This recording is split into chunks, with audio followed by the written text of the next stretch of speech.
विद्यार्थी मित्रों, हवे आजना लेक्चर में जे कोई स्वाध्याय उदाहरणना दाखलाओ बाकी है पूरा करवानो प्रयत्न करीए छीए। जे थशे बाकी रहेशे तो नेक्स्ट लेक्चर में जोई लईशुं। सौथी पहला उदाहरण नंबर 10 बे विकल्पों में प्रश्न है। रकम तमारे जोवानी है, रकम वाँचू छूँ, समझो। 900 पिको फेरेडेना एक कैपेसिटर ने 100 वोल्टनी बेटरी वडे विद्युत भारित कराई है। आकृति 2.37a। आनो अर्थ एवो थयो कि आकृति तमने दोरीने आपेली है। तो सौथी पहला नंबर में आपणे पहला विकल्पનું सोल्यूशन करवा मांगीए छीए। तो पहला ए विकल्पनी बात करिए तो आकृति ऑलरेडी दोरीने आपी दीधेली है। आ केपेसिटर तैयार थई गयुं, एने बेटरीना बे ध्रुवो वच्चे जोड़ेलू है। एक पॉजिटिव एक नेगेटिव। आ 100 वोल्ट अहींयानो विद्युत भार प्लस क्यू है, अहींनो विद्युत भार माइनस क्यू। एटले के पहली प्लेट ए धन भारित है, ज्यारे बीजी प्लेट ए ऋण भारित है। रकम फरी कहूँ छूँ, 900 पिको फेरेडेना एक कैपेसिटर ने 100 वोल्टनी बेटरी वडे विद्युत भारित कराई है। आकृति 2.37a। केटली स्थित विद्युत ऊर्जा कैपेसिटर वडे संग्रह पामशे। पहली आकृति में केटली विद्युत स्थिति ऊर्जा संग्रह पामशे ए आपणे शोधवानुं छे। जे आपेलू छे ए ऑलरेडी लखी दईए छीए अहींया आगळ बाजुमां। तो सौथी पहला नंबर में केपेसिटरनुं capacitance C is equal to 900 pf। therefore 900 into 10⁻⁻12 Faraday. वोल्टेजनुं मूल्य आपेलू छे 100 वोल्ट અને ऊर्जाનું मूल्य तमारे शोधवानुं छे। हवे केपेसिटर में संग्रहित ऊर्जा माटे सीधुं सादुं सूत्र 1/2 CV²। हवे 1/2 CV² सूत्र प्रमाणे C अने V बंने तैयार छे आपणी पासे, परंतु केपेसिटर परनो विद्युत भार आपणी पासे नथी। तो C अने V ए बंने तैयार होवा छता जो केपेसिटर परनो विद्युत भार ना होय तो विद्युत भार खरेखर शोधवानी जरूर पड़े। तो रकमना शब्दों एवा छे कि भाई केटली स्थित विद्युत ऊर्जा केपेसिटर वडे संग्रह पामशे।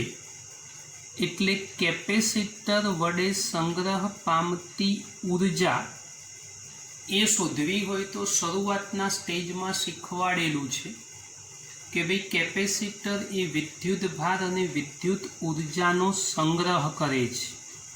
तो विद्युत भार अने विद्युत ऊर्जानो जो संग्रह थतो होय तो एवा संजोगोनी अंदर तमे डायरेक्ट फॉर्म्युलानो उपयोग करीने पण शोधी शको।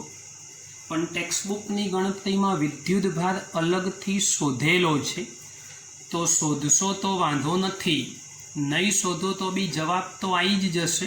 तमारे चिंता करवानी जरूर नथी। टेक्स्टबुक प्रमाणे करवानी वात होय तो पहला Q is equal to CV आ सूत्रनो उपयोग करी विद्युत भारનું मूल्य कूलम्बमां शोधी नाखवुं અને આ પૂર્ણ થાય પછી ઊર્જા માટેનું સૂત્ર U is equal two 1/2 CV²। Direct C અને V છે તો જવાબ તો મળી જ જવાનું છે।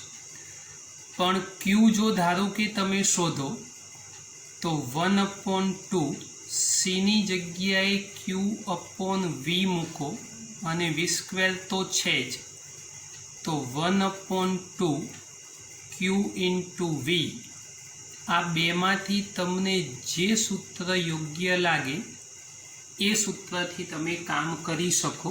ઉર્જાનું મૂલ્ય જૂલમાં મળશે. ડાયરેક્ટ 1/2 CV² થી શોધશો તો બી વાંધો નથી, અને આ પ્રમાણે શોધશો તો પણ વાંધો નથી. બેમાંથી જે રીતે શોધવું હોય એ રીતે શોધી શકાય. તો આ બાબત ધ્યાન રાખજો. એટલે બેટા યાદ રાખજો, અહીંયા Q બરાબર CVમાં Q શોધો ને આ સૂત્રમાં કિંમત મૂકો તો બી જવાબ આવે. 1/2 CV² કામ કરશો તો પણ જવાબ આવશે. ટેક્સ્ટબુકમાં આવું કરેલું છે એટલે આ મેં લખી આપ્યું છે. ગણતરી તમારે જાતે કરવાની છે, આ યાદ રાખજો. કિંમત મૂકશો, સાદુરૂપ આપશો એટલે જવાબ મળી જશે. કેલ્ક્યુલેશન તમારે કરવાનું છે. હવે બી વિકલ્પની વાત કરીએ. કેપેસિટરનું બેટરીથી જોડાણ દૂર કરી બીજા 900 પિકોફેરેડેના વિદ્યુત ભાર વિહીન કેપેસિટર સાથે જોડવામાં આવે છે. હવે બીજા નંબરની આકૃતિ છે આપણી પાસે. બેટરી છૂટી કરી અને બીજું કેપેસિટર એ જોડી દેવાનું છે.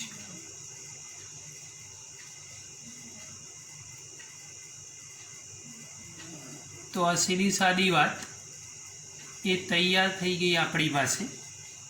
આકૃતિ ઓલરેડી દોરીને આપેલી છે. તો આ પ્લેટ એ ધનભારિત સામે આ પ્લેટ એ ઋણભારિત થઈ જશે. વિદ્યુતભાર સમાન રીતે વહેંચાશે. +Q/2 અને -Q/2. અહીંયા પણ Q/2 અને -Q/2. આ યાદ રાખજો, બી વિકલ્પની વાત છે. બંનેમાં વિદ્યુતભાર સરખી રીતે વહેંચવાનો છે અને આકૃતિ ઓલરેડી આપણને દોરીને આપેલી છે. તો એ જ પ્રમાણે સમજવાનું છે. આમાં ફરી વાંચું છું. કેપેસિટરનું બેટરીથી જોડાણ દૂર કરી બીજા 900 પિકોફેરેડેના વિદ્યુતભાર વિહીન કેપેસિટર સાથે જોડવામાં આવે છે. હવે આ તંત્ર વડે કેટલી સ્થિત વિદ્યુત ઉર્જા એ સંગ્રહ પામશે? હવે બેટા જે ઉપર વિદ્યુત ભાર શોધ્યો એ અહીંયા મદદ કરશે. ધ્યાન રાખજો, આ જે મુદ્દો છે એ મુદ્દામાં થોડુંક લખાણ જે રકમના શબ્દોની વાત છે કે અહીં આપેલ કેપેસિટરને બેટરીથી છૂટું પાડી તેના જેવા જ બીજા વિદ્યુતભાર વિહીન કેપેસિટર સાથે જોડતા બંને કેપેસિટર પર વિદ્યુતભાર સમાન રીતે વહેંચાશે. હવે બંને પર વિદ્યુતભાર સમાન રીતે વહેંચાય તો Q' ઇઝ ઇક્વલ ટુ ઉપર તમે C/V ઉપરના બંને મૂલ્યોનો ગુણાકાર કરી અને સાદુરૂપ આપશો તો વિદ્યુતભારનું મૂલ્ય થશે 9 × 10⁻⁸. એના ભાગ્યા 2 કરશો એટલે 4.5 × 10⁻8 કુલંબ થશે. તો આ વિદ્યુતભાર બંને ઉપર સરખો વહેંચાઈ ગયો. હવે વિદ્યુત સ્થિતિ ઉર્જા શોધીએ. હવે विद्युत स्थिति ऊर्जा U is equal to Q²/2C पण Q ની જગ્યાએ તમે જે શોધેલો છે Q ડેશ યાદ રાખજો એના છેદમાં 2C કિંમત મૂકી સાદું રૂપ આપશો એટલે જવાબ અહીંયા તૈયાર થઈ જશે। આ જૂલ મળશે। ઉપર U છે તો આને દાખલા તરીકે U ડેશ કહી દો। તો આ બહુ જ અગત્યની વાત, બંને મુદ્દાઓનું સોલ્યુશન।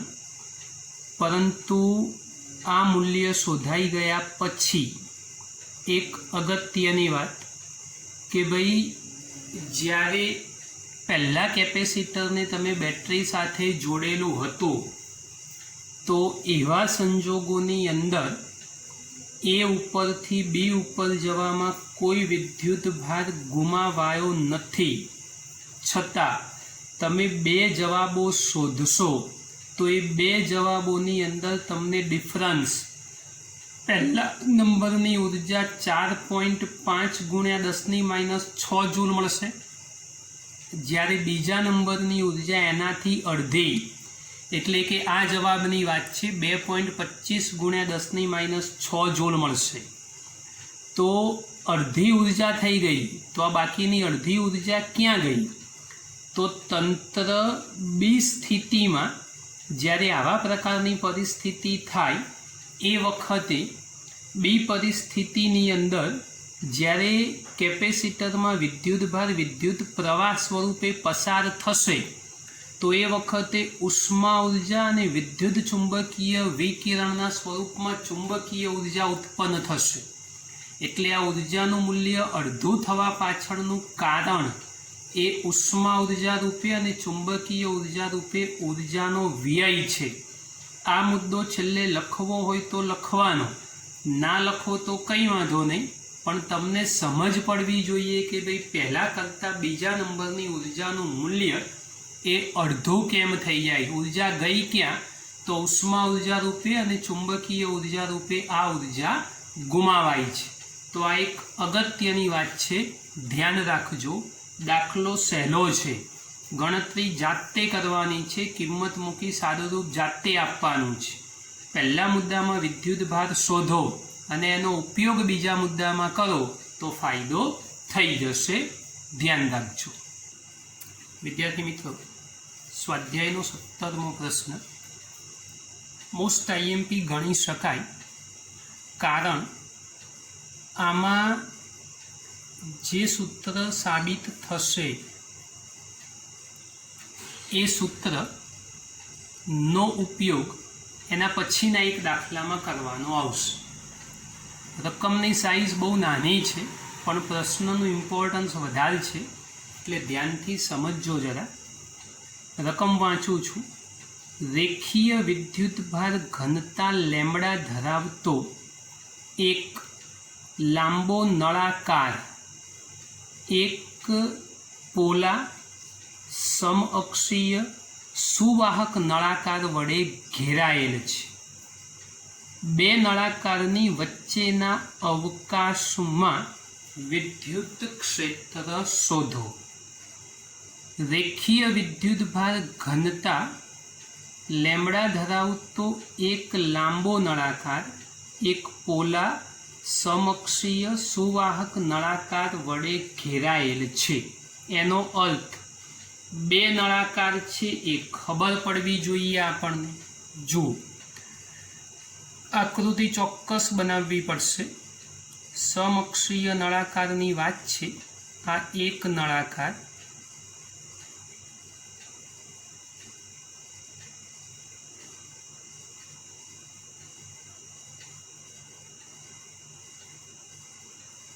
આ એક નળાકાર તૈયાર થઈ ગયો। એની અક્ષ એના કેન્દ્રમાંથી પસાર થતી હોવી જોઈએ, તો આ કેન્દ્રમાંથી પસાર થાય છે એવી અક્ષ બનાવી દીધી। હવે સમઅક્ષીય બીજો નળાકાર એટલે કે અક્ષ સમાન જ રહેવી જોઈએ એવો બીજો એક થોડો મોટો નળાકાર દોરી દઈએ।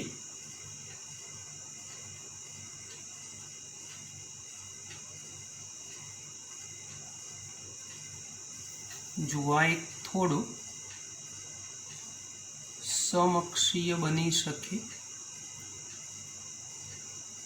એવો એક બીજો નળાકાર બનાવી દીધો. બે નળાકાર તૈયાર થઈ ગયા કે જે સમઅક્ષીય, બંનેની અક્ષ એક જ સરખી હોવી જોઈએ.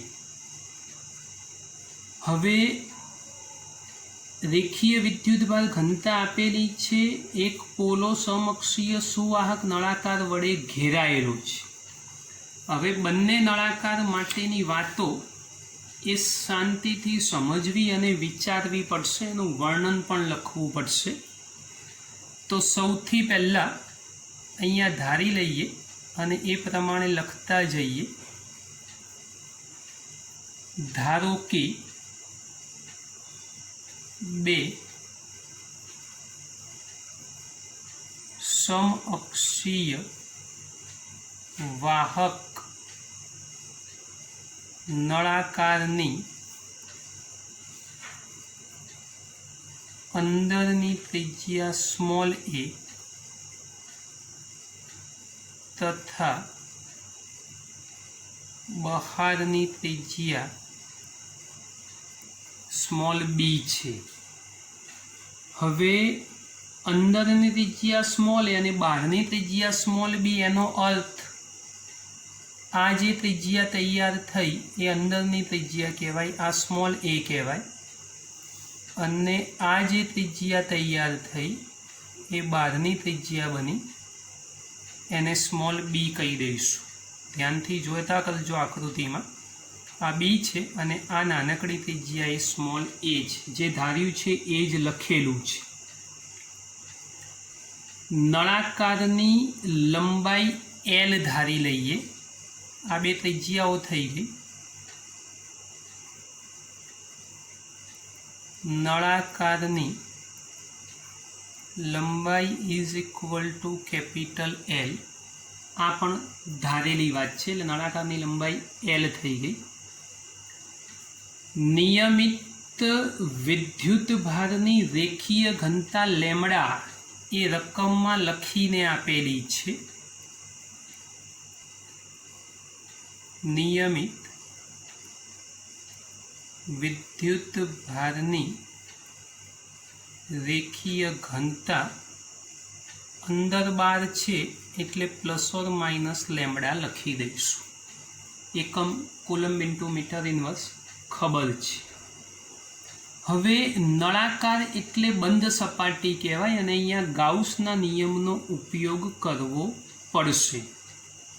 હવે અંદરનો જે નળાકાર છે એની રેખીય ઘનતા આપણે માઇનસ લેમડા ધારી લઈએ. જુઓ, આ અંદરનો નળાકાર છે, એની રેખીય ઘનતા એ માઇનસ લેમડા લખી દઈએ. વિદ્યુત ભારની રેખીય ઘનતા. અને બહારનો જે નળાકાર છે એની ઘનતા પ્લસ ધારી લઈએ. તો આ પ્લસ લેમડા આ વિદ્યુત ભારની રેખીય ઘનતા આ બહારના નળાકાર માટે, એટલે પ્લસ ઓર માઇનસ ધારેલું છે. બંધ સપાટી છે તો ગાઉસના નિયમનો ઉપયોગ ફરજિયાત કરવો પડશે. તો આપણે એવું ધારી લઈએ કે ભાઈ ધારો કે બે વાહકોની વચ્ચેના પી બિંદુ પાસે વિદ્યુત ક્ષેત્ર શોધવા માટે ગૌસીયન પૃષ્ઠ અથવા સપાટી વિચાર. હવે પી બિંદુ ક્યાં હોઈ શકે? તો ધારો કે અક્ષથી આર જેટલા અંતરે પી બિંદુ પાસે મારે ક્ષેત્ર શોધવું છે. થિયરીમાં ભણ્યા હતા એમ પી બિંદુને સાંકળતું હોય તેવું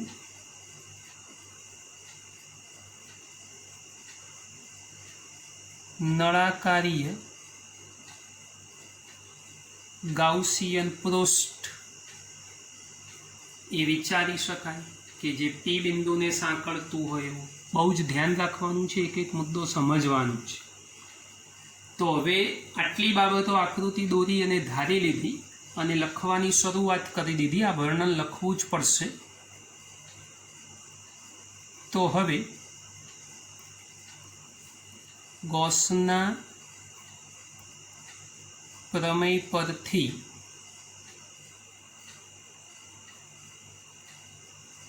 સપાટીમાંથી અથવા પૃષ્ઠમાંથી પસાર થતું ફ્લક્સ. ચલો, flux phi is equal to બે ફોર્મ્યુલાઓ, ઈ ડોટ એ અને ગાઉસના નિયમ પ્રમાણે સિગ્મા ક્યુ, એની જગ્યાએ ક્યુ અપોન એપ્સાઇલોન 0. આ બંને સૂત્રો આપણને ખબર હોવા જોઈએ. બે સૂત્રો જે ફ્લક્સના લખ્યા એ બંને સૂત્રોને આપણે સરખાવી શકીએ. તો માટે સદિશ ઈ ડોટ સદિશ A is equal to q upon epsilon 0. આ ઓલરેડી તમે જાણો છો, એ સૂત્ર લખી દીધા આપણે. ચાલો, હવે ઈ ડોટ એ એટલે ઈ ડી એ કોસ થીટા અથવા ઈ એ કોસ થીટા બરાબર ક્યુ બાય એપ્સાઇલોન 0. એની જગ્યાએ નળાકાર છે એટલે 2 પાઈ આર એચ, એચની જગ્યાએ L, theta is equal two 0. ક્ષેત્રને સમાંતર વાત છે એટલે સમજ પડવી જોઈએ, થિયરીમાં ઓલરેડી શીખવાડેલું છે. અને q is equal to lambda into l upon epsilon 0. ના યાદ હોય તો lambda is equal to q by l, રેખીય વિદ્યુતભારની પૃષ્ઠ ઘનતા, એકમ લંબાઈ દીઠ વિદ્યુતભારની વાત છે. ચલો, ઈને કરતા બનાવો તો ઈ ઇઝ ઇક્વલ ટુ કોસ 0 1 થઈ જશે એટલે લેમડા ઇન્ટુ એલ એના છેદમાં એપ્સાઇલોન 0 અને 2 પાઈ આર એલ. આ બે બાદથી એલ એલ કેન્સલ કરી દેશો તો માટે ઈ ઇઝ ઇક્વલ ટુ લેમડાના છેદમાં 2 પાઈ એપ્સાઇલોન 0 ઇન્ટુ આર. આ વિદ્યુત ક્ષેત્ર માટેની ફોર્મ્યુલા સમીકરણ 1 સ્વરૂપે તૈયાર થઈ ગઈ. હવે આપણે બે નળાકાર વચ્ચે વિદ્યુત સ્થિતિમાનના તફાવતની વાત કરવાની છે, પછી કેપેસિટન્સ પર જઈશું. હવે બેટા, રકમના શબ્દો પ્રમાણે ક્ષેત્ર ઓલરેડી મળી ગયું છે. હવે અહીંયા દાખલો થોડોક આગળ લંબાઈએ છીએ. તમને એવું થાય કે સાહેબ તમે તો મોસ્ટ આઈએમપી કીધું, આ તો આટલી નાની વાતમાં પૂરું થઈ ગયું, પણ એટલા માટે જ મોસ્ટ આઈએમપી કીધેલું છે. આગળ એક પ્રશ્ન શીખવાનો છે, એમાં આવું જ છે ને આને રિલેટેડ કેપેસિટરનું કેપેસિટન્સ અને વિદ્યુત સ્થિતિમાન શોધવાનો આવશે. તો એ કેપેસિટન્સ અને સ્થિતિમાન શોધવા માટેની વાત કરીશું. તો એ કેપેસિટન્સ અને સ્થિતિમાન જો શોધવું હોય તો એવા સંજોગોમાં આ જ પ્રશ્નને અહીંથી આગળ લઈ જવો પડશે. એટલે હવે ક્ષેત્ર પરથી સ્થિતિમાન શોધું છું, જરા સમજજો. આ એક અગત્યની વાત છે. તો જુઓ હવે આગળની વાત. હવે દાખલો અહીંયા પૂરો જ. તમારે આ ફરજિયાત ગણવાનું છે, કેમ કે આ સૂત્રનો ઉપયોગ એ આગળ કરવાનો આવશે, એટલે ધ્યાન રાખજો. તો હવે બે નળાકાર વચ્ચેનો વિદ્યુત સ્થિતિમાનનો તફાવત. હવે એની વચ્ચેનો વિદ્યુત સ્થિતિમાનનો તફાવત આપણે શોધીએ છીએ. જરા સમજજો. સૂત્ર v બરાબર minus integration of a to b, બે ત્રિજ્યાઓ ધારેલી છે આપણી રકમમાં, સદિશ ઈ ડોટ સદિશ dr. યાદ કરો, ચેપ્ટરની શરૂઆતની અંદર આ સૂત્ર હતું આપણી પાસે. હવે વિદ્યુત ક્ષેત્ર અને સ્થાન સદિશ બંને પરસ્પર વિરુદ્ધ દિશામાં, એટલે E dr cos થીટા પણ E તથા dr પરસ્પર વિરુદ્ધ હોવાથી થીટા 180 અને cos 180 ઇઝ ઇક્વલ ટુ -1. તો આપણું સૂત્ર V બરાબર integration a to b e into dr. એનું મૂલ્ય ઓલરેડી ઉપર આપણે શોધેલું છે, ખાલી મૂકવાનું છે. તો હવે એ કિંમત અંદર મૂકી અને સાદુરૂપ કરું છું. માટે V બરાબર integration a to b lambda upon 2 pi epsilon 0 into r dr ના ખબર પડે તો સમીકરણ નંબર 1 એની કિંમત મૂકી દીધી આપણે. અચળ પદો સંકલનની બહાર લઈ લઈએ તો lambda upon 2 pi epsilon 0 bar a થી b 1 upon r into dr. હવે સંકલન છે, યાદ રાખજો, lambda upon 2 pi epsilon 0 ln r થશે a અને b. માટે v બરાબર lambda upon 2 pi epsilon 0 ln b minus ln a. માટે v બરાબર લેમ્બડા અપોન 2 પાઈ એપ્સાઇલોન 0 બાદ બાકી એટલે થશે લોગમાં ભાગાકાર એટલે b અપોન e. તો આ ક્ષેત્ર ભલે માગ્યું, આનો ઉપયોગ આગળ આવે છે એટલે સ્થિતિમાન હજુ કેપેસિટન્સ પણ શોધીશું. તો આ બીજા નંબરનું સમીકરણ તૈયાર થયું કે જે સમીકરણમાં આપણને કેપેસિટન્સ પ્રાપ્ત થયું, વિદ્યુત સ્થિતિમાન પ્રાપ્ત થયું. હવે કેપેસિટન્સની વાત કરીએ છીએ તો હવે ધ્યાન રાખજો. હવે નળાકારીય કેપેસિટર જેવી રચના, કેમ કે આમાં પણ અંદર બાર બે નળાકાર છે સમઅક્ષીય, તો એને નળાકારીય કેપેસિટર કહી દઈશું. એટલે નળાકારીય કેપેસિટરનું કેપેસિટન્સ સીધું સાદું સૂત્ર આપણી પાસે C is equal two Q upon V. V already તમે શોધીને બેઠેલા છો, એનો ઉપયોગ આપણે અહીંયા કરીશું. ઉપર શોધીએ, કિંમત મૂકી દઈએ આપણે અંદર.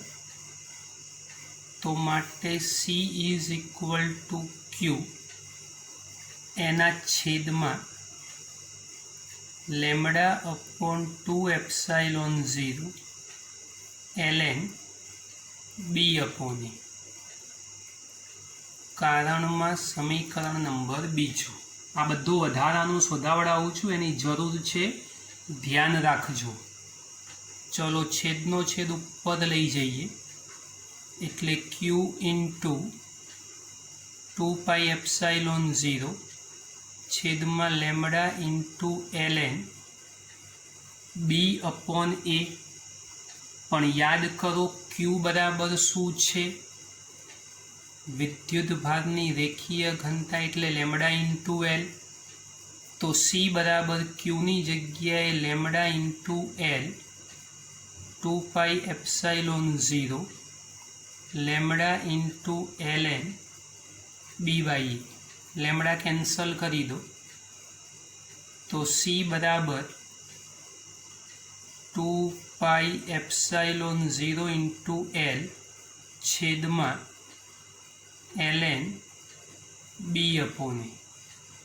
तो बेटा चोपड़ी में खाली क्षेत्रनी वात छे पण स्थितिमान अने केपेसिटन्सनी आगळ जरूर छे એટલા માટે આ નળાકાર અને સમઅક્ષીય બે નળાકાર એવું એક કેપેસિટર હોય તો એનું કેપેસિટન્સ આ સૂત્ર વડે મેળવી શકાય અને એટલા માટે આ બંને મુદ્દાઓ આ પ્રશ્નમાં સોલ્વ કરાયા છે માટે દાખલો અગત્યનો અને મોસ્ટ આઈએમપી છે, ધ્યાન રાખજો બેટા। હવે ઉપર જે ગણાયું છે એના રિલેશનમાં एक स्वाध्यायનો प्रश्न એટલે જ અહીંયા શીખવાડી એના જેવો દાખલો અથવા એ સૂત્રનો ઉપયોગ કરી શકાય। સ્વાધ્યાયનો 32મો પ્રશ્ન એટલે સ્વાધ્યાય 2.32। હવે સમજો ધ્યાનથી। એક નળાકાર કેપેસિટરમાં જુઓ ઉપર ગણાવ્યું એ જ છે વાતમાં। एक नळाकार केपेसिटर में बे समअक्षीय नळाकारोनी लंबाई 15 सेंटीमीटर अने त्रिज्याओ 1.5 सेंटीमीटर अने 1.4 सेंटीमीटर छे। हवे जे आप्युं छे ए लखीए छीए पछी आगळनी रकम। पहला लंबाई आपी दीधी छे 15 सेंटीमीटर, मीटर थई जशे 0.15 अथवा 15 गुण्या 10⁻²। त्रिज्याओ आपी दीधेली छे 2, नानी त्रिज्या ने R1 कही दईशू 1.4 सेंटीमीटर। तो मीटर में रूपांतर करशो तो 1.4 गुण्या 10⁻² मीटर अने R2 1.5 सेंटीमीटर तो 1.5 गुण्या 10⁻² मीटर। आज आप्युं छे एटलुं लख्युं शरूआतमां। हवे बहारना नळाकारनुं अर्थिंग करी दीधेलुं छे अने अंदरना नळाकार पर 3.5 माइक्रोकूलम्ब विद्युत भार आपेलो छे। समझो विद्युत भारनी वात लखेली छे एटले क्यू आपेलो छे आपणी पासे। तो क्यू इज इक्वल टू 3.5 माइक्रोकूलम्ब एटले 3.5 इंटू 10⁻⁻6 कूलम्ब आ विद्युत भार आपी दीधेलो छे। आ तंत्रनुं केपेसिटन्स शोधो અને અંદરના નળાકારનું સ્થિતિમાન શોધો। છેડા પરની અસરો એટલે કે છેડા પર ક્ષેત્ર રેખાઓનું વળવું એને ધ્યાનમાં ના લેશો એટલે કે એને અવગણો। બેટા રકમ ચોપડીમાં ફરી એકવાર વાંચી લેજો, આખો પ્રશ્ન સમજજો, પછી ધ્યાનથી આ વિડીયો જોજો, ફાયદામાં રહેશો। एक नळाकार केपेसिटर में बे समअक्षीय नळाकारोनी लंबाई सरखी 15 सेंटीमीटर, त्रिज्याओ 1.5 1.4। बहारना नळाकारनुं अर्थिंग, अंदरना नळाकार पर 3.5 माइक्रोकूलम्ब विद्युत भार। आ तंत्रनुं केपेसिटन्स शोधवानुं छे। हवे उपर सूत्र ऑलरेडी साबित करायेलुं छे, डायरेक्ट आपणे सीधे सीधो एनो उपयोग करी दईशुं। तो नळाकारीय केपेसिटरनुं केपेसिटन्स। हवे नळाकारीय केपेसिटरनुं केपेसिटन्स तो सूत्र शुं थशे भाई C is equal to 2πε0 into L छेदमां ln B/A। हवे B अने त्रिज्याओ तमने याद होवी जोईए कि आपणे आ त्रिज्याओ कई कई गणतरीमां लीधेली छे। तो हवे खूब ध्यानथी समजजो कि भाई आ प्रश्ननुं सोल्यूशन केवी रीते थाय छे। हवे जो 2πε0 आम तो डायरेक्ट पण आमां तमे किंमत मूकीने सादुरूप करी शको। कदाच थोड़ी गणतरी सहेली बनाववी होय तो एक रस्तो आपूं छुं। अहींया 2 वडे गुणो, नीचे 2 वडे गुणो। 2 वडे गुणशो तो 4πε0 एटले आ शुं थई जशे भाई तो k। નીચે બગડો એક વધારાનો આવશે. આવું કરવું હોય તો કરવાનું. આ એક હિન્ટ આપી. બાકી ડાયરેક્ટ આમાં કિંમત મૂકીને પણ તમે સાદુરૂપ કરી શકો છો, ગભરાવાની જરૂર નથી. તો સમજો આપણે ડાયરેક્ટ જ કરીએ છીએ કે એના ફોર્મમાં લાવવું જરૂરી નથી. ચલો 2 ગુણ્યા 3.14 એપ્સાઇલોન 0 યાદ હોવો જોઈએ. 85 × 10⁻12 લંબાઈની જગ્યાએ 0.15 છેદમાં યાદ કરો ln દૂર કરવા માટે આપણે શું શીખવાડ્યું હતું? તો 2.303 log. હવે યાદ રાખજો, b એટલે આપણો R2 અને a એટલે R1. ફરી એકવાર સૂત્રમાં કિંમત મૂકી આપી છે, ગણતરી જાતે કરવાની. 2 ગુણ્યા 3.14 ગુણ્યા 8.85 ગુણ્યા 10⁻12 ગુણ્યા 0.15 2.303 log R2 અને R1 એટલે 1.5 ગુણ્યા 10⁻2 અને 1.4 ગુણ્યા 10⁻2. હવે સાદુરૂપ તમારે જાતે આપવાનું અને અહીંનું સાદુરૂપ જાતે કરી અને તમારે કેપેસિટરનું કેપેસિટન્સ એ ફેરેડે એકમમાં શોધવાનું છે. તો આ જવાબ અહીંથી જાતે શોધવાનો છે, કિંમત મૂકી ગણતરી કરીને. યાદ રાખજો. હવે સ્થિતિમાન પણ શોધવાનું કીધું છે. તો હવે સ્થિતિમાન સીધું સાદું સૂત્ર Q/C. ક્યુનું મૂલ્ય ઓલરેડી આપેલું છે 3.5 ગુણ્યા 10⁻6 અને C તમે જે અહીંયા શોધશો એ તમારે મૂકવાનું. કિંમત મૂકી સાદુરૂપ આપશો એટલે વિદ્યુત સ્થિતિમાન મળી જશે. બેટા આ પ્રશ્નની ઉપરના પ્રશ્નમાં જે મહેનત કરી એનો ફાયદો આ દાખલામાં મળ્યો. ધારો કે ત્યાં વિદ્યુત ક્ષેત્ર લખીને અટકાવી દીધું હોત તો આ પ્રશ્નમાં પહેલાં આ સૂત્ર તમારે સાબિત કરવું પડત. એ સાબિત કર્યા પછી એમાં કિંમત મૂકવી પડત ને પછી ગણતરી થાત. તો યાદ રાખો, ઉપર જે કામ કરેલું છે ફાયદામાં છે કે જેથી કરીને તમે એનો ઉપયોગ કરી શકો છો. આ અગત્યની વાત છે, ખાસ ધ્યાનથી સમજી લેજો. હવે સ્વાધ્યાયનો 29મો પ્રશ્ન. આ પણ ઉપરના જેવી જ વાત છે.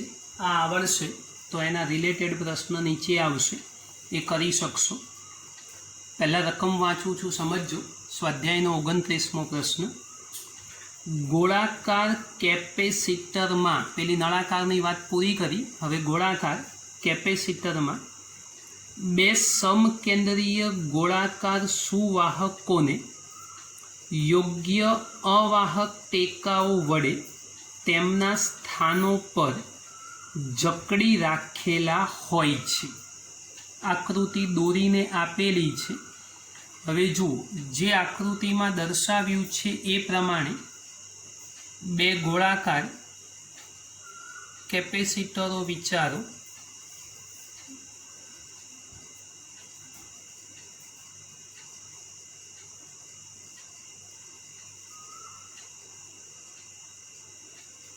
એક વલય આ બનાવેલો છે, બીજો એની અંદર આવો એક નાનો વલય બીજો છે. ઉપર કેપિટલ ક્યુ વિદ્યુત ભાર દર્શાવેલો છે. વિદ્યુત ભાર કેપિટલ ક્યુ. હવે અંદરની જે વલય છે એમાં અહીંયા વિદ્યુત ભાર માઇનસ ક્યુ દર્શાવેલો છે, એટલે કે અહીંયા બધા ધન વિદ્યુત ભાર મૂકેલા છે રકમની આકૃતિમાં દર્શાવ્યા પ્રમાણે, અને અહીં બધા માઇનસ વિદ્યુત ભાર મૂકેલા છે. આકૃતિ ટેક્સ્ટબુકમાં જોજો. વિદ્યુત ક્ષેત્ર દોરવું હોય તો બટ નેચરલ આમ જ દોરવું પડશે. ધનમાં દૂર જાય, ઋણમાં નજીક આવશે. તમે ટેક્સ્ટબુકની આકૃતિ થોડીક સમજી લેજો એટલે આ પ્રમાણે ક્ષેત્ર દોરી શકાય.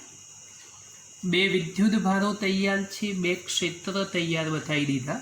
મોટી ત્રિજ્યા એટલે કેન્દ્રથી આ ત્રિજ્યા જે તૈયાર થઈ એને R1 કીધું, અને આ ત્રિજ્યા તે તૈયાર થઈ એને R2 કીધેલું છે. આ રકમમાં ઓલરેડી બધું કરીને આપેલું છે, આકૃતિ ટેક્સ્ટબુકમાં જોઈ લેવાની. ગોળાકાર કેપેસિટરમાં બે સમકેન્દ્રીય ગોળાકાર, પેલા નળાકાર હતા, આમાં ગોળાકાર યોગ્ય અવાહક ટેકાઓ વડે તેમના સ્થાનો પર જકડી રાખેલા.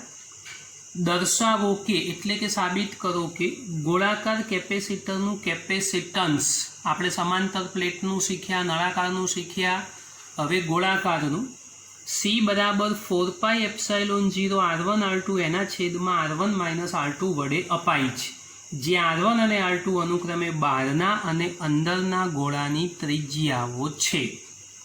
હવે આ પ્રશ્નનો જવાબ એ સાબિત કરવાનો છે. જે કોઈ આકૃતિમાં દોરેલી વાત એને ફરી એક વખત લખવી પડશે, તો એની ડિટેલમાં ચર્ચા સૌથી પહેલાં અંદરના ગોળા એટલે કે કવચની ત્રિજ્યા R1 અને બહારના કવચની ત્રિજ્યા R2 છે. અંદરના કવચની ત્રિજ્યા R1 અને બહારના કવચની ત્રિજ્યા R2 છે. પછી વિદ્યુત ભારો જે લખીને આપેલા છે એ પ્રમાણે અંદરના કવચ પર માઇનસ ક્યુ વિદ્યુત ભાર અને બહારના કવચ પર પ્લસ ક્યુ વિદ્યુત ભાર રહેલા છે. હવે એક બંધ સપાટી છે એટલે ગાઉસના નિયમનો ઉપયોગ ચોક્કસ થશે. એટલે ગોળાકાર ગાઉસિયન પૃષ્ઠ જો આપણે વિચારીએ તો હવે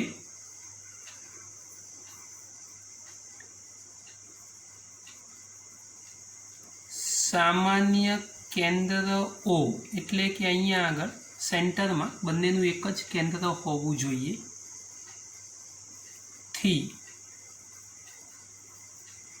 R ત્રિજ્યાનું ગોળાકાર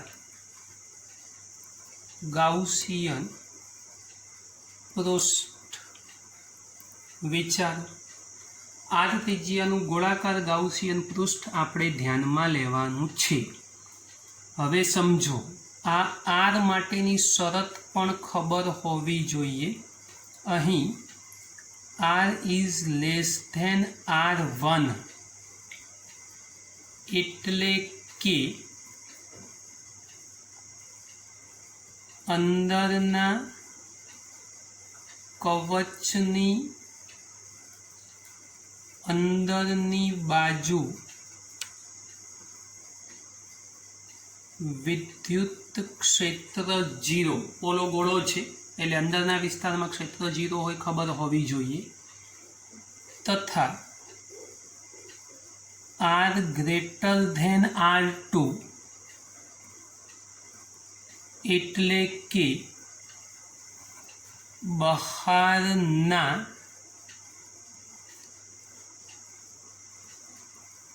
કવચની બહાર બારના કવચની બહાર એટલે આ વિસ્તાર છે પણ વિદ્યુત ક્ષેત્ર E બરાબર 0 હશે, કવચની અંદર પણ 0, બહાર પણ 0.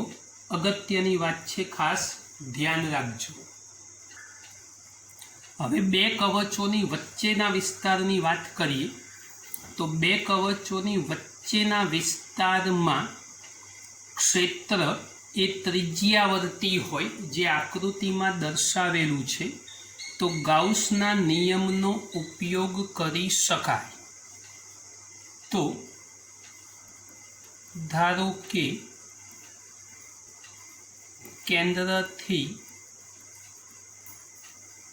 r અંતરે ગાઉસના પ્રમેય પરથી ડાયરેક્ટ ઉપર જે કર્યું હતું એમ જ બે ફ્લક્સના સૂત્રો સરખાઈ દીધા.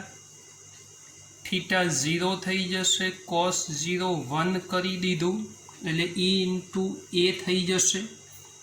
હવે અહીંયા ગોળાકાર વાત છે એટલે એની જગ્યાએ થશે 4πr² Q અપોન એપ્સાઇલોન 0. ફરી એકવાર ક્ષેત્ર Q અપોન 4πε0 ઇન્ટુ r². આગળ પણ આ જ વાત કરી હતી એટલે ક્ષેત્ર સુધીની વાત આપણી પૂરી થઈ. હવે સ્થિતિમાનવાળી વાત કરવાની, પછી કેપેસિટન્સ. તો હવે વિદ્યુત સ્થિતિમાન V બરાબર માઇનસ ઇન્ટિગ્રેશન ઓફ R1 થી R2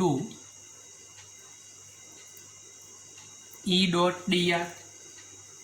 ફરી એક વખત cos 180 પરસ્પર વિરુદ્ધ અંદરની તરફ અને બહારની તરફ એટલે cos 180 ઇઝ ઇક્વલ ટુ -1 થઈ જશે. ઉપરના પ્રશ્નમાં લખીને જ બતાવ્યું છે. અહીંયા એક સ્ટેપ ઘટાડી દઈશું, થોડુંક ધ્યાન આપજો. એટલે ઉપર પ્રમાણે જ એક સ્ટેપ ઘટાડી દઈએ છીએ. હવે ઉપર ઓલરેડી તમે સમજી ગયા છો. તો 180 થઈ જશે, -1 થઈ જશે એટલે ડાયરેક્ટ E ઇન્ટુ dr થઈ જશે. એની કિંમત આપણી પાસે તૈયાર છે, મૂકીએ છીએ. તો ઇન્ટિગ્રેશન ઓફ R1 થી R2 Q upon 4πε0 r² into dr. અચળ પદો ફરી એકવાર બહાર લઈ લો તો Q અપોન 4πε0 R1 થી R2 1/r² ઇન્ટુ dr. હવે આનું સાદું રૂપ ઓલરેડી આગળ શીખેલા છો, છતાં પણ ફરીથી એક વખત Q અપોન 4πε0 R1 થી R2 r⁻² ઇન્ટુ dr. યાદ કરો, આ કામ ઓલરેડી આગળ આપણે શીખવાડેલું છે. ફરી સંકલન કરાવું છું, સમજજો. r⁻² સંકલન ઓલરેડી શીખવાડેલું છે. ઘાત એક વધે એના વડે ભગાય તો Q અપોન 4πε0 r⁻² તો શું કરશો ભાઈ? -2 + 1 છેદમાં -2 + 1. R1 અને R2 એ સંકલનની સીમાઓ થઈ જશે. આવું કામ ઓલરેડી આગળ આપણે કરેલું જ છે. એટલે Q અપોન 4πε0 r⁻1 ના છેદમાં -1 R1 થી R2 Q upon 4πε0 -1/r R1 થી R2 માટે V બરાબર Q અપોન 4πε0 -1/r2 -1/r1. જુઓ ધ્યાનથી, પહેલાં ઉપરની કિંમત મૂકી, પછી નીચેની કિંમત અને વચ્ચે કરી દીધું માઇનસ. तो v is equal to q upon 4πε0 आ प्लस वाळू पद पहला लखीश एटले 1/r2 माइनस 1/r1। तो आ बीजा नंबरनी फॉर्म्यूला जे तमारू विद्युत स्थितिमान दर्शावे छे। केपेसिटन्सनी वात हजू बाकी रही है। आ स्थितिमाननी वात करी समझो। हवे गोळाकार केपेसिटरनु केपेसिटन्स गोळाकार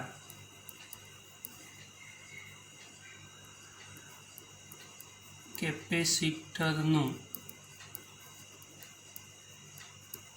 केपेसिटन्स तो सादू सूत्र अपनी पासे C is equal to Q by V। V नी जग्याए किंमत Q upon 4πε0 1/r1 minus 1/r2। Q cancel करो, छेदनो छेद ऊपर लई जाओ तो 4πε0 1/r1 माइनस 1/r2। हवे जो r2 अहींया जशे, r1 अहींया जशे, छेदमां r1 r2 आवशे, एने ऊपर लई जाओ तो 4πε0 r1 r2 अने एना छेदमां r2 माइनस r1। तो आ C वाली फॉर्म्यूला तैयार थई गई। એટલે C is equal to 4πε0 into R1 R2 Anna छेदमां R2 minus R1।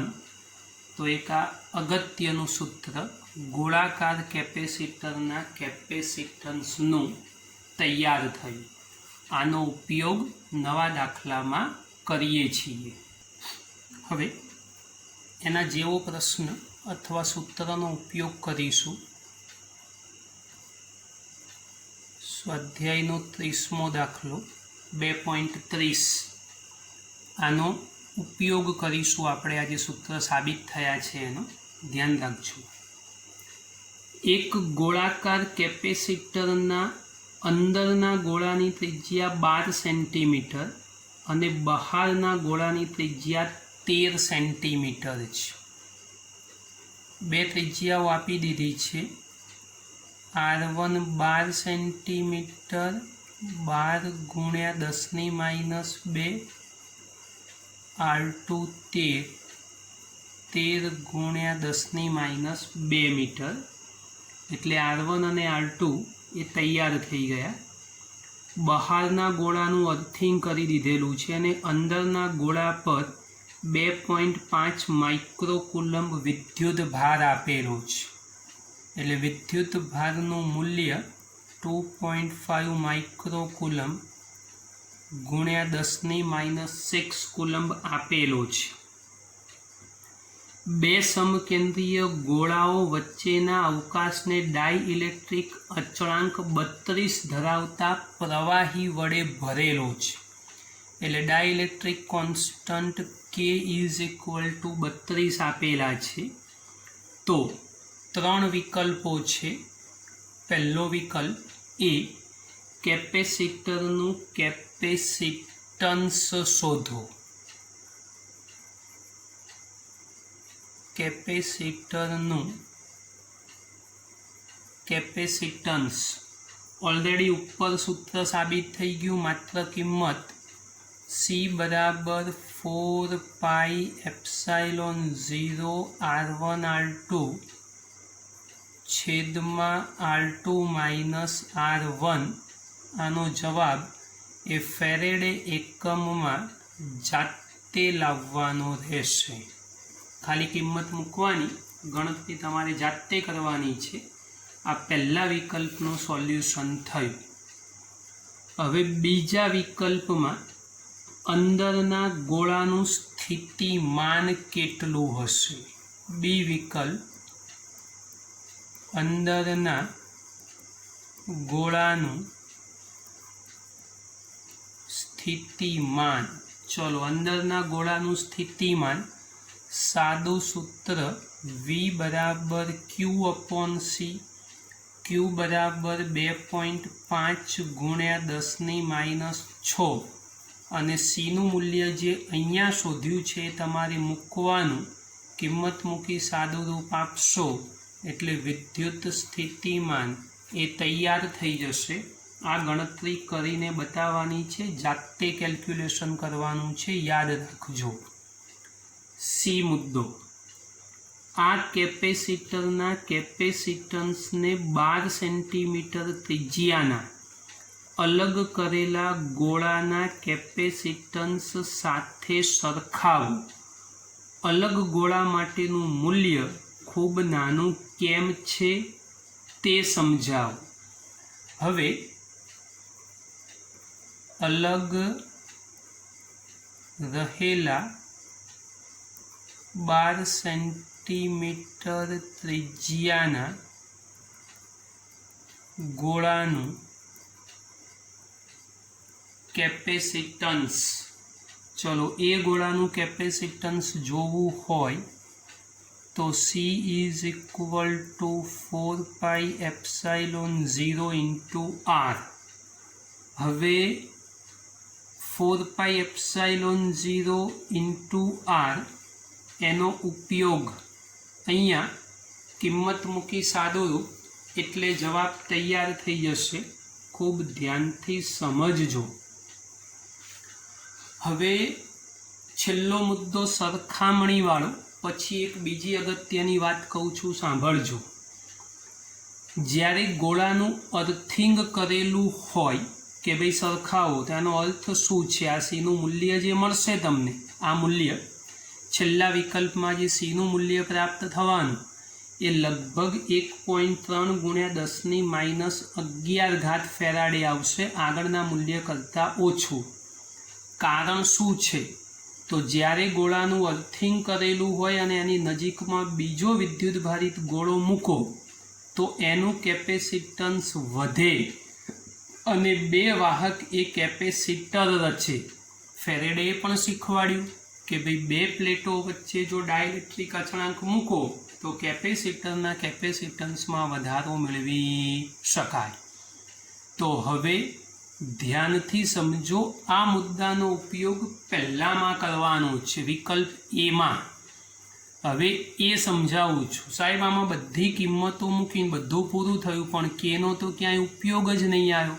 તો હવે એના માટે જ એને છેલ્લે રાખેલું છે. સમજો કે આપણી જે ઓરિજિનલ ફોર્મ્યુલા છે એ ફોર્મ્યુલા ઉપર સાબિત કરેલા સૂત્ર પ્રમાણે 4πε0 R1 R2 એના છેદમાં R2 - R1. ક્યારે? કે આવા બે ગોળાકાર કેપેસિટર વચ્ચે કંઈ ના હોય ત્યારે, એટલે કે અવકાશ હોય ત્યારે. પણ જ્યારે ડાઇઇલેક્ટ્રિક માધ્યમ મૂકો તો એવા સંજોગોમાં ε0 લખાય નહીં. તો ત્યાં શું લખવું પડશે તમારે? માત્ર એપ્સાઇલોન. તો આ યાદ રાખજો. તો સાહેબ જવાબ કેવી રીતે આવશે? તો એ જવાબ લાવવો પડશે. એટલે અહીંયા એક હિન્ટ યાદ હોવી જોઈએ. પણ ε/ε0 બરાબર k, એટલે એપ્સાઇલોનની જગ્યાએ તમે ε0 into k મૂકવો પડશે. પણ આ k બરાબર કેટલા લેશો? તો 32. યાદ રાખજો, આ એપ્સાઇલોનની જગ્યાએ ε0 k લખો, ε0 જાણો છો અને કેનું મૂલ્ય લઈ લેશો 32. પછી આ સૂત્રમાં કિંમત મૂકશો એટલે તમારો જવાબ તૈયાર થઈ જશે. તો બેટા એક આ અગત્યનો પ્રશ્ન છે ને એટલા માટે જ આને સૌથી છેલ્લે સમજાયો આ મુદ્દો. બાકી પહેલાં તો ડાયરેક્ટ કિંમત મળી જતી હતી એવું લાગતું હતું, પણ ε0 મૂકી સાદું રૂપ કોઈ દિવસ આવશે નહીં. તો ધ્યાન રાખજો, આજના પ્રશ્નો એ લગભગ 2 દાખલાઓની પેરમાં છે. એક આવડે તો એનો રિલેટેડ બીજો પ્રશ્ન જાતે આવડી જાય. તો આટલું ધ્યાન રાખીને સમજી લેજો. બાકી હવે 2-3 પ્રશ્નો ગણાવવાના બાકી રહ્યા છે, એ નેક્સ્ટ રાઉન્ડની અંદર પૂરા કરી અને MCQનું કામકાજ શરૂ કરી દઈશું. એટલે વિચાર એવો છે કે આવતા લેક્ચરથી તમારા MCQ JEE નીટના લેક્ચર લઈશું અને કદાચ 2-3 દાખલાઓ ગણાવવાના હવે બાકી છે, તો એ દાખલાઓ વચ્ચે હું લેક્ચરમાં તમને એક દાખલો કરી અને પૂરા કરી આપીશ. પણ હવે પછીનું સેશન MCQ ઉપર પ્રેક્ટિસ રહેશે, એટલે હવે JEE નીટના લેક્ચર એ લેવાના છે, તો ધ્યાન રાખશો.